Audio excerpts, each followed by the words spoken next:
China is no stranger to contemporary architecture that boggles the mind or appears to sidestep common sense, from an LED-lit horseshoe in Huzhou to a glowing teapot in Wuxi.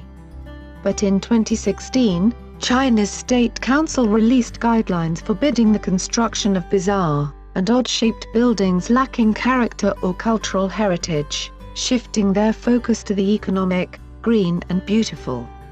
Newly unveiled plans for Wuxi Forest City, designed by the Italian firm Stefano Bieri Architetti to be built in southern China, certainly seem to fit the bill.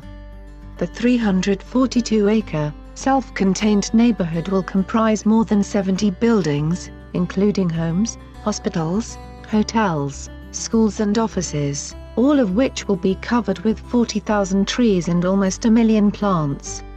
Eventually, up to 30,000 people could call the forest city home.